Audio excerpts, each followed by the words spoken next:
இந்த உலகிலே விதியை மாற்றுகின்ற சக்தி இறைவன் ஒருவனுக்குத்தான் உண்டு. அந்த இறைவன் சித்தனாக, குருவாக, ஞானமாக, ஞான சித்தாக இந்த உலகத்தில் இருக்கத்தான் செய்கின்றது.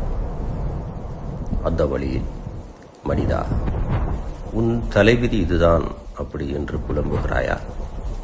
வா, இதோ இருக்கிறது. சித்தர் கோவில் ஆதி குருகுல கோவிலாக இருக்கிறது. இங்கே வரக்கூடிய அத்தனை நபர்களுக்கும் அவருடைய கிரகத்தால் ஏற்படுகின்ற விதியை மாற்றுகின்ற சக்தி சித்தர் ஆசையினால் இங்கு மாற்றப்படுகிறது. வா மனிதா, விதியை மாற்றலாம். அது மட்டுமல்ல, இந்த இடத்தில் அஷ்டமா சித்துகள் என் மூலமாக பயிற்றுவிக்கப்படுகிறது. அஷ்டமா சித்துகளிலே 8 விதமான சக்தியையும் பெறுவதற்கு வா மனிதா, நம்முடைய ஆசிரமத்திற்கு வா. விதியை மாற்றுகின்ற வித்தையும் உலகத்தை வெல்லுகின்ற சக்தியையும் பெற்று நிம்மதி அடையலாம். வா.